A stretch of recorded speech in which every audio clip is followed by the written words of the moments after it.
Hey, good morning. How are y'all this morning? Good, good, good. So, uh, to start us off, we're going to get right into it.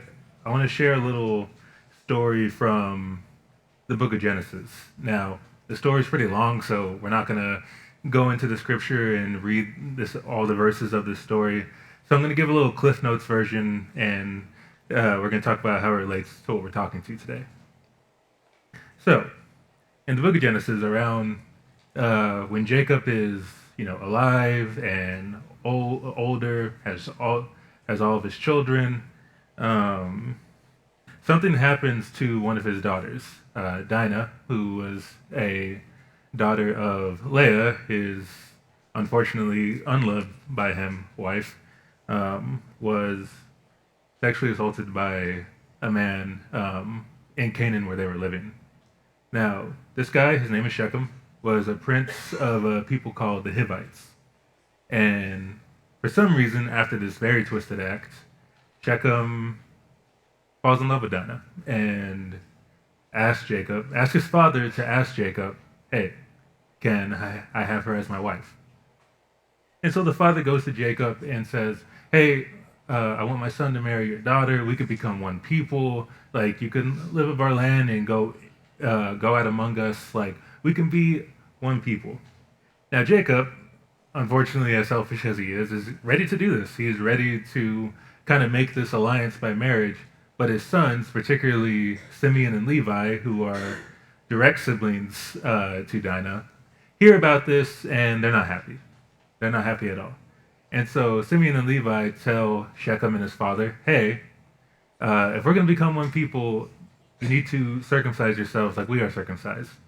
Now, circumcision is the sign of the covenant that God gave to Abraham as a sign of his faithfulness to them, as a sign of their covenant with him, that they are his people and he is their God. And so this really uh, special and gift of love that God gave to Abraham and his people, Simeon and Levi say, hey, if you're going to be part of us, you need to do this.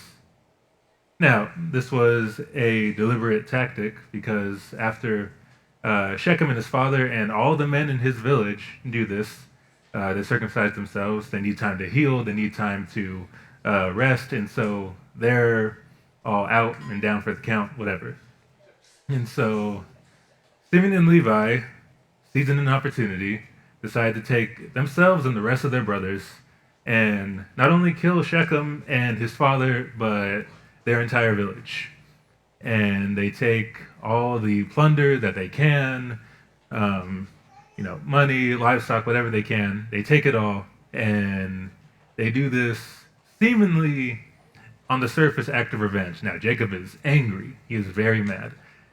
Also, kind of selfishly, saying that his sons have officially made things harder for him in this land because now all the people who live in Canaan are going to look at him kind of sideways now.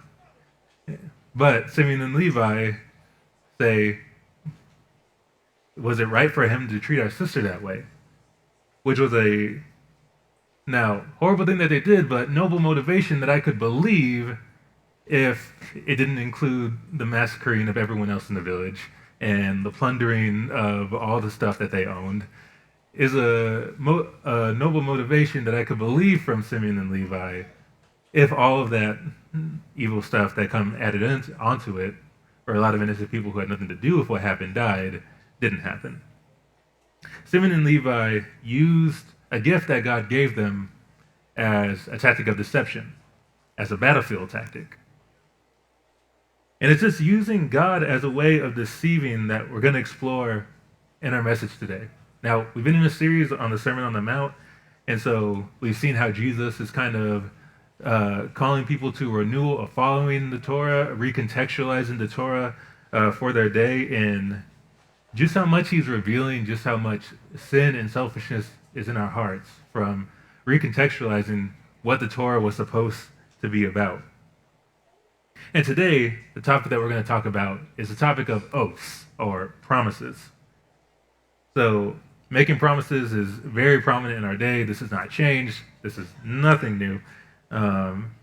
And, we make promises today where we kind of bolster our truth claims. Either we promise to do something or we swear that we tell the truth by swearing to some kind of authority. We all know sometimes we say, hey, I swear to God I did or did not do this, or I swear to God I promise that I will do that for you. Or some other things like, I swear on the life of my son, which I've never heard anybody say. And I'm serious. I've only seen it on TV. But if you've heard, but if you heard somebody say that, let me know. I would love to hear that story. But we swear to some kind of higher authority to bolster our truth claims, to guarantee, hey, I'm trustworthy, I'm being truthful, that I'm going to fulfill my promise, that I'm telling the truth. All that to say, what is common today in our day was very common also in Jesus' time. And just like today, the cover of using God or using something else to bolster truthfulness can be cover for very selfish motivations or to gain an advantage over someone. And Jesus is going to recontextualize oaths and address a system that was created in his day to kind of reveal what's going on in our hearts when we appeal to these authorities, when we make these promises, when we swear that we're telling the truth. And so we're going to look at Matthew 5:33 through 37. If you want to get there now, we can read it together. But we're going to explore what exactly Jesus is trying to get at here and the context of what he's trying to explain. Okay, so starting in verse 33. Again, you have heard that it is said to those of old, you shall not swear falsely, but shall perform to the Lord what you have sworn. But I say to you, do not take an oath at all, either by heaven, for it is the throne of God, or by the earth, for it is his footstool, or by Jerusalem, for it is the city of the great king. And do not take an oath by your head, for you cannot make one hair white or black. Let what you say be simply yes or no. Anything more than this comes from evil. Now, Jesus is, now on the surface, this seems pretty straightforward about the danger of taking oaths. Basically saying, hey, don't say something, don't promise something that you're either not sure you're going to fulfill or you have no intention of actually making, or you have no intention of fulfilling. Don't swear by anything. If you know you can do it, say yes. If you know you cannot do it, say no. Anything more from this, anything beyond this comes from evil or the evil one. Now, it seems straightforward on the surface, but what I didn't know until I was researching this sermon is that Jesus is addressing a very specific system created in his day by the rabbis. Now, to kind of understand the system that they created, we have to kind of dig into what the Old Testament had to say about oaths and what God, when he was forming the people of Israel, said about oaths during the time of Moses in particular. Now, if one reads the Old Testament, you won't really find a direct condemnation of making oaths themselves. But what was looked at with suspicion was using God to bolster your oaths. The third commandment speaks directly to this, where it says, you should not take the name of the Lord your God in vain, or you should not take the name of Yahweh your God in vain. Now, in our modern day, we've kind of taught this as saying, don't misuse God's name in your language, which basically kind of boils down to, hey, never say that curse word, and then don't say things like swear to God or on God or whatever. Now, I'm not going to get into semantics of, that word being good or bad, or how God is actually, how the word God itself is not actually God's name or whatever. But one thing we know God was talking about when he said taking his name is in vain, he said he didn't want people to boast oaths and swear to him and swear by his name that they were going to do it and then not do it. Swear by his name that they were telling the truth when they are straight up lying. And in two verses, specifically in Leviticus and Deuteronomy, God speaks directly through Moses to this. In Leviticus 19, verses 11 through 12, he says, you must not steal, You must not tell lies, and you must not deal falsely with your fellow citizen. You must not ever swear falsely in my name, so that you do not profane the name of your God. I am the Lord, or I am Yahweh. And then Deuteronomy 5:11, you must not make use of the name of the Lord your God for worthless purposes, for the Lord will not exonerate anyone who abuses his name that way. Now the Deuteronomy verse is interesting because in that specific context, Moses is kind of giving a kind of more detailed explanation of the Ten Commandments. So God was against using his name falsely to take advantage of people, to manipulate people. Because when people say, hey, I promise I'm going to do something, and I swear by Yahweh that I'm going to do it, and then they don't do it, then they're misusing God's name. They're bringing shame to God's name by lying. Because God is truth, and he's a being of truth, and he has no ability to lie, and he has no lies in him. And so when we lie and swear by God that we're going to do something, and then we don't do it, we have misused or insulted him directly. But this raises an important question for Jesus' day. The question is, okay, so how do people bolster oaths in Jesus' day when they are no longer comfortable with using God's name? So in Jesus' day, the Pharisees and the Sadducees and the other rabbis were so afraid of breaking the law and repeating the cycle of exile that happened to them when Babylon destroyed Jerusalem, that they created a whole bunch of laws on top of the existing laws to just make sure that no one was breaking the law. And one of them was using God's name because they considered the name Yahweh to be very holy. And so they resolved from then on out, they're just not going to use God's name. So they would say the Hebrew name for God, they would say Elohim or Adonai rather than saying Yahweh. And so how do you bolster your oaths when you can no longer swear by Yahweh himself? How do you guarantee your truthfulness? Well, they created a system where you could swear by things that were kind of God adjacent, and some of them would like bind your oaths, and then some of them would not bind your oaths. So, for example, if you swore by heaven or you swore by earth, then your oath was not binding. But if you swore by Jerusalem, if you swore by Jerusalem, your oath was not binding. But if you swore toward Jerusalem, then your oath was binding. Now, if you swore by the temple, your oath was not binding. But if you swore by the gold in the temple, then your oath was binding. You kind of see what the system is kind of doing? Like creating a system where you could swear by things that were God adjacent, but you could kind of move in between a little bit. Because with things being not binding and some things being binding, you could swear by heaven that you were gonna, I don't know, like back then, return a guy's donkey or whatever, and then the guy later sees his donkey lying in a ditch, and then you could just say, well, I swore by heaven, So I didn't exactly promise that I'd bring your donkey back, Not really. So you kind of see the arbitrariness of this system. And if there's one thing that we as human beings are very good at when we create systems ourselves, is finding the loopholes and the in-betweens of the systems to take things and to give ourselves an advantage, often over each other. So is this system that Jesus is addressing with his words directly in his sermon? He's trying to point out the arbitrary nature of swearing by things that are not God, because in reality, if you swear by heaven, well, God created heaven. So if you swore by heaven, you swore by God. If you swore by earth, well, God created earth. So if you swore by earth, then you have sworn by God.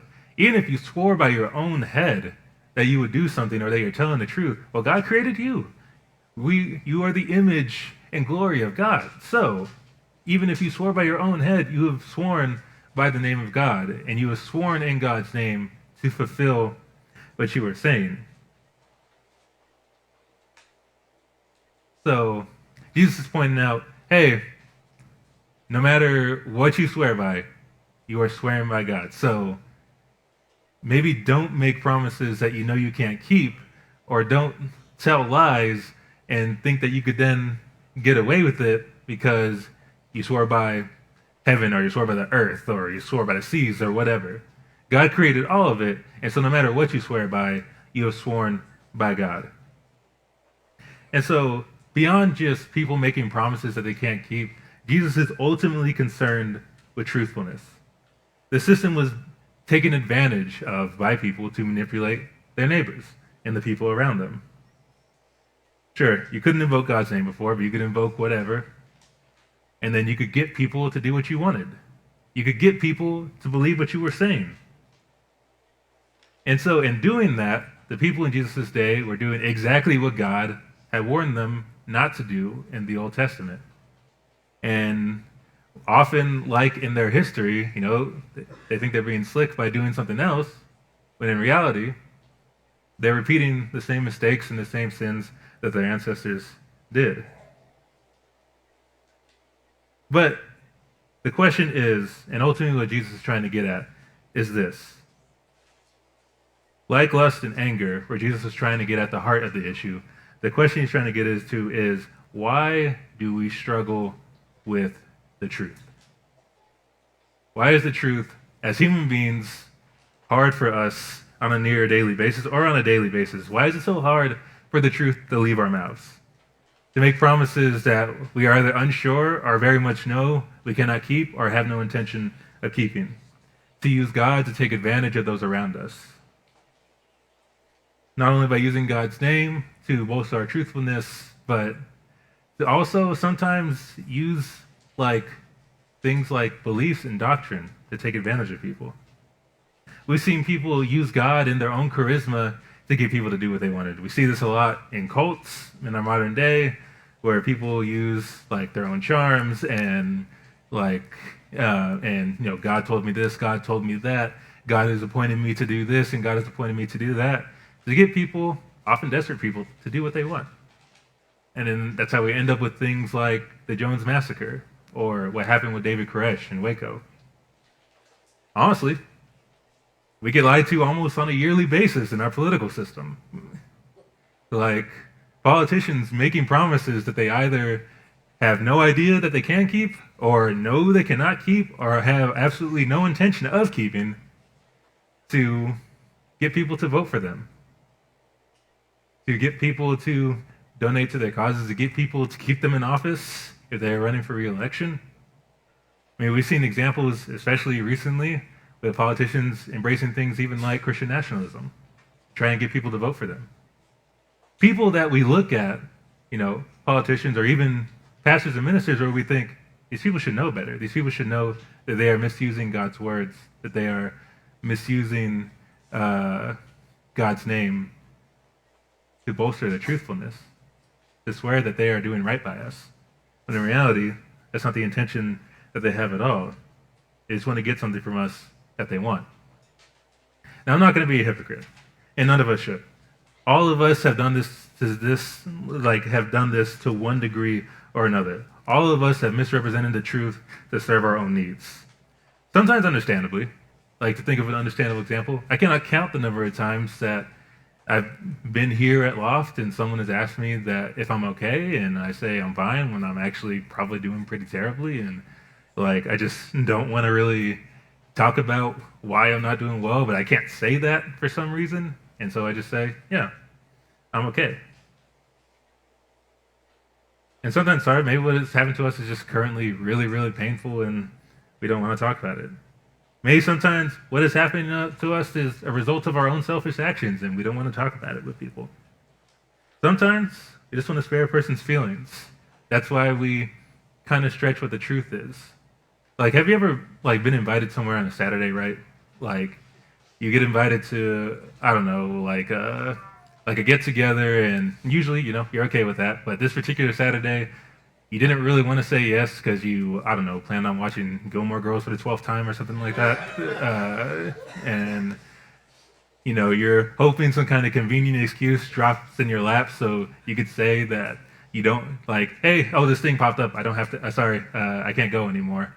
Or, you might say, sorry, I'm really, really tired and I think it's time for me to rest, which we're being honest about that. I'm not saying that's wrong, But if we were being honest with ourselves, is that always the truth that is coming out of our mouths? Why can't we just say, I don't want to go. I'm sorry. And maybe not that bluntly, but like, why can't we just say, sorry, it's just not in the cards for me today? Because honestly, it's hard to be honest about a choice that on the surface at least seems kind of selfish. And we got to ask, like, have we ever used God to manipulate someone? Now, I don't think any of us have done any kind of like large scale manipulation, like, the example of the cult leaders I talked about, like David Koresh or, a politician. But have we said something, have we said that God has told us to do something in order to get what we want? Have we used doctrine or theology to control somebody? Have we used God's forgiveness and grace to excuse ourselves to continue in harmful behaviors? Have we sought teaching to confirm our biases and justify beliefs that we're not even sure are right? Have we as leaders used God to justify ultimately treating people unfairly? Saying things like, hey, God has put me in the position that I am in, so just get in line. Have we done that? Have we used God to manipulate others to our advantage? This is ultimately why Jesus says, hey, let your yes be yes and your no be your no be no. It goes beyond not just making oaths that we aren't going to fulfill to each other. It's ultimately about not misrepresenting the truth to take advantage of others. And that's why he ultimately ends his teaching by saying, anything more than this comes from the evil one. This is a reference to the first lie ever recorded in the Bible, in Genesis 3, with the serpent and Adam and Eve in the garden. And I'm going to read that real quick just to get a sense of what Jesus is talking about.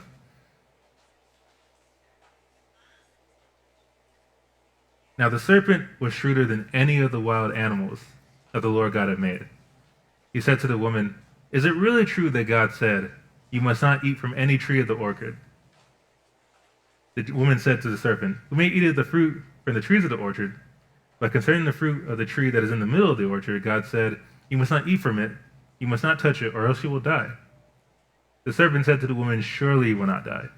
For God knows that when you eat from it, your eyes will be open, and you will be like God, knowing good and evil. Now, Satan told a lie shrouded in some form of the truth. He wasn't lying when he told Adam and Eve that they would know both good and evil, but the lie was misrepresenting the consequences of disobeying God. He didn't tell them that it would ultimately result in their separation from the source of all life, that it would be something that would affect their ancestors for their descendants for generations and generations to come. He didn't tell them that it would result in them having a sort of instant spiritual death, even though they weren't going to die physically right away. Satan manipulated what God had said in order to get Adam and Eve to do what he had wanted. So when we stretch the truth to get an advantage over someone, when we misrepresent God's word in order to control others, when we lie to ourselves about the nature of God's grace in order to continue in sinful or destructive behaviors, we're ultimately putting ourselves in the place of the evil one, of the place of the deceiver, of the place of Satan. God is the author of truth, and he can only tell the truth. There's not a lie in him. Satan is the author of lies, and while he can tell some stretched version of the truth, he is a liar. And he will manipulate anything to ultimately get what he wants. We see him do this when he manipulates God's word in order to try to get Jesus to throw himself off the mountain. In Matthew 4:5-7, he says, then the devil took him to the holy city, had him stand on the highest point of the temple, and said to him, if you are the Son of God, throw yourself down, for it is written, he will command his angels concerning you, and with their hands they will lift you up, so that you will not strike your foot against a stone. Jesus said to him, once again it is written, you are not to put the Lord your God to the test. Therefore, Jesus is concerned with the words that leave our mouths being the truth and only the truth. Not some adjusted version, but the truth and the whole truth. Now, in our heads, we know this to be true. Like, we know this to be something that we should want and we should do. But if we were being honest with ourselves, in our reality, I don't really think that we accept this, me included, like all of us. Like, I don't think many of us are just full on lying about every single thing that we come across. And if you are, like, I would suggest that you get help. But all of us have manipulated the truth for selfish reasons. It's become such a common thing in our nature, in our families, amongst our friend groups, and our spouses, and our communities, and our children, that honestly, a lot of time we just don't even notice that we're doing it. It just kind of becomes something that we do. It kind of just becomes a reflex. Just a lie, sometimes a seemingly insignificant one, just leaves our mouth and we don't even think about it. Now, we may think this is even for good reasons, like we're being polite or we're sparing like feelings or we're kind of keeping a balance of peace, some kind of peace by keeping things hidden. But at the end of the day, it's all just to make things easier for ourselves. The truth is scary, and often letting it out is a challenge because it could have consequences. Now, keeping that truth hidden and eventually coming out will have graver consequences. But let's be honest, even just telling the truth can have really big consequences, even if it is the right thing to do. So we tell complete lies or half-truths, and then we invoke God's name to ensure people that we're telling the truth and that we can be trustworthy. And we search His Word to give legitimacy to the beliefs that we don't even know are true. And we may not be straight-up liars, but we all know how to use God's Word and how to manipulate the truth to take advantage of people. Now, you may say, well, aren't little white lies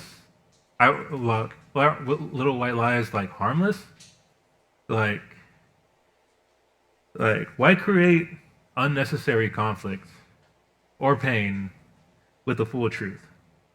And I hear that, and like I ponder that myself a lot of the times. And I'm not saying like there can't be some nuance to that, but the thing is, like, I think when we ask those questions of, isn't this harmless? Ultimately, isn't the end of peace or not bringing someone down further or, like, not creating more conflict or, like, anything like that, isn't that ultimately worth just something being hidden or a kind of half-truth being told? And we say that we might have the other person's best interest in mind when we do that. But often that desire is even is pretty much selfishly motivated a lot of the time. If we were being honest, that desire to say like we're keeping some sort of peace, we're keeping some sort of semblance of a person's feelings from being hurt, is that not selfishly motivated? Is that not to serve ourselves and to bring peace to ourselves rather than to bring peace to the other person? And even if it was, why does it have to be this way? Like, be honest, like even if there was some semblance of truth to that, why does it have to be this way? Why do our communities have to be this way? Why do our families have to be this way? Why do our marriages have to be this way? Why does our relationship with our children have to be this way? Where we believe that we can justify lies because ultimately we're doing it for the other person. But if we're being honest, like, even if that were true, why? Why does it have to be like that? Why can't we just tell the truth? And yeah, it may hurt. It may sting. It may bring some conflict for a second. It may bring some long-term conflict. I'm not saying it might damage relationships permanently. Yeah, I'm not saying that that's not a thing. But ultimately, is the result of practicing what Satan did and keeping things hidden and shrouding lies in some version of the truth for whatever reason they may be, even though they're pretty much always selfish. Like, is that right? Do we have to carry on like that? Do we have to keep covering up and omitting and using God to manipulate things to our advantage? Our world is filled with dishonesty, and often it's not just that we lie, we're often slaves to it. And we often make ourselves slaves to it further and further by deciding to just not tell the truth. But this is one of the many sins that Jesus has freed us from. He says the following in the Gospel of John that speaks to this. In John 8:31-32, Jesus says, "So Jesus said to the Jews who had believed him, 'If you abide in my word, you are truly my disciples, and you will know the truth, and the truth will set you free.' And in John 8:34-36, Jesus answered them, 'Truly, truly, I say to you, everyone who practices sin is a slave to sin. The slave does not remain in the house forever. The Son remains forever. So if the Son sets you free, you will be free indeed. This doesn't have to continue on. We don't have to accept this as a part of our normal lives. Jesus has won the victory over all the lies of the enemy, over all the lies of the world, over all the lives that are by our very nature, we tell ourselves. We don't have to be mouthpieces of the enemy and his lying spirit anymore. We could be honest with what we can do. We're children of God. We don't have to invoke God's name to boast our honesty.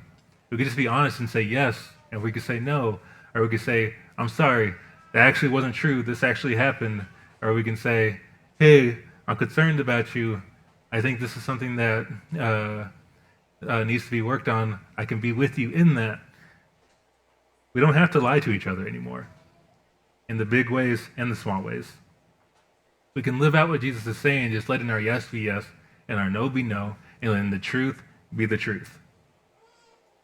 So with that being said, what are some ways that we can start to do that? Because this is so common in our society that this is going to take some practice and some turning over to the Lord for us to live in truth as a part of our daily lives. So number one, I think we just need to be in consistent self-reflection. We need to always be reflecting on ourselves. That honestly needs to be a daily thing that we do. It can be so easy for us to be on autopilot and just, like I said earlier, not even notice the lies that are coming out of our mouth. It can be so easy for that to be a consistent part of our reality, and that's why we always need to be thinking over ourselves, our thoughts, our actions, how we interacted with people on a day-to-day basis. When the truth left our mouths, when the truth didn't leave our mouths. Self-reflection is not just a time for saying, yeah, I messed that up, and Lord, I'm struggling to get like a hold on this, Lord, will you help me? But it's also time to celebrate when he did help you tell the truth, when he did help us tell the truth, when he did help us make promises that we can actually keep, or when he did help us just not take advantage of other people and have selfless motivations instead of selfish ones. And this has to be a daily practice, because if it is not, like, the days and the weeks and the months and the years can go by with lies just building and building and building on top of one another. And ultimately, when you stack something that high, it's going to fall. The truth always reveals itself. And so we always need to be reflecting on ourselves and asking the Lord, what needs to happen? What needs to be surrendered to you? How can I be honest? What do I need to confess? What do I need to tell the truth when I had lied? What do I need to do? And after that, we need to give the truth in love. So just like we've already mentioned how stretching the truth can become a bit of a reflex for us. So before we go to confess the truth to anybody, we should think over our own motivations when we tell the truth. Because I think sometimes, and this is not always a conscious thing, I've noticed that I've done this before, we have a habit of kind of dressing up our confessions, especially when we sin against someone else, to kind of soften the blow, so to speak, or kind of manipulate another person's feelings into maybe feeling a little sorry for us. But that's why we need to think about what the truth is and give it in complete love, completely owning everything that we did, completely owning every lie that came out of our mouth, and just saying, hey, this wasn't true, and I said it was true, but this actually wasn't true, can you forgive me? Or, hey, I'm really concerned about you, friend. Like, I noticed that, you're very distracted lately, or your fuse is getting really short lately, and you're kind of blowing up on people more, or, I don't know, like, I noticed that, that you followed such and such on social media, and I don't think that'd be, I don't know if that's the best for you and like your habits, like, and I'm just showing concern for you, like giving the truth in love, not being harsh, but instead being firm, not sugarcoating, but instead just as a brother and a sister, giving the truth in complete love.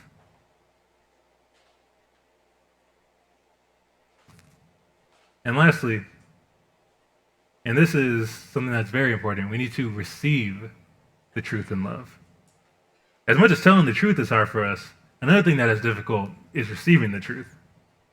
Because as healing as the truth is, it hurts. Like, it's painful. It can be really bad. Even if the person confessing to you is like very truly sorry, they still hurt you in some way. And so it hurts a lot. And so it's hard to always receive what they're saying in love. Or if someone's even just sharing with you that they're concerned for you. Sometimes you don't want to receive that. Sometimes we're just not ready to hear the truth. Sometimes we get annoyed when people like tell something about us. And sometimes our defense mechanisms come up. And then we start thinking about things that they're doing that we can say back at them. Like saying, why are you coming at me when you do this? When they're showing like legitimate concern for us and our well-being, or they're confessing to us that they're truly sorry and that they want, and they ask us to forgive us. And so we need to receive the truth in love. I'm not saying don't have your feelings. Yes, have your feelings. Have your anger. Have your disappointment. Have any feelings that come that are results of being hurt. Like, have them, feel them. Don't push them to the side. Feel them. And if you need time away from that person, if you need time away from that situation or that friend group or even family members or whatever, like if you need distance, then take it. Take time. Go to the Lord. Ask Him for healing. Ask Him to help you filter through this situation. Yeah, changes may have to be made, but no matter what happens after you receive the truth, be quick to forgive. And if they're pointing something out that they have concern about you for, listen. Let's not immediately give in to our annoyance or our defense or our defense mechanisms or whatever the case may be. Listen. Receive it. And if you realize like, well, actually that's not what they think it is, then give context. But if it is, don't be so quick to dismiss. Listen, and then follow up on that. Listen to what they're saying and try and get help. Turn it over to the Lord. Let's receive the truth in love. Let's give the truth in love. Ultimately, brothers and sisters, Jesus is trying to get us to realize we don't have to be okay with the lies anymore. This doesn't have to be a part of our normal routines. This doesn't have to be the status quo, no matter how big or small, for the people that we love, or the people in this room. This doesn't have to be the normal part of our lives. We can give the truth. We can receive the truth. We can live in self-reflection. We can say things that we know we can do, and we can be honest when we know we can't do it. We can give the truth in love. We can receive the truth. We can be okay with telling the truth. This doesn't have to be our reality to live in lies anymore. So as we conclude and we prepare our hearts for communion, I want to remind us that truth is not just a moral ideal. It is a person. Jesus said, I am the way, the truth, and the life. In a world full of half-truths and hidden motives and lies, Jesus alone speaks with full integrity, full honesty, and full love. And here's the good news. Here's what's great. The one who always told the truth is also the one who gave his life for liars like us. On the cross, Jesus bore the full weight of every lie we ever told, every manipulated story, every half-truth, every time we invoke God's name for selfish gain or to gain an advantage over somebody.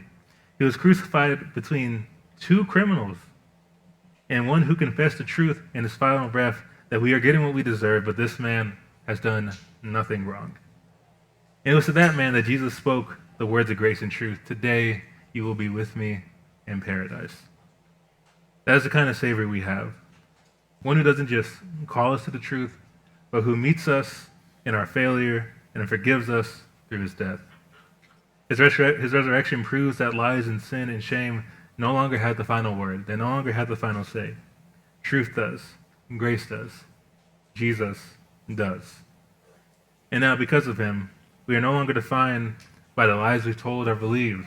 We can speak the truth. We can ask for forgiveness. We can receive forgiveness. We are defined by the truth of his love and the finished work of the cross.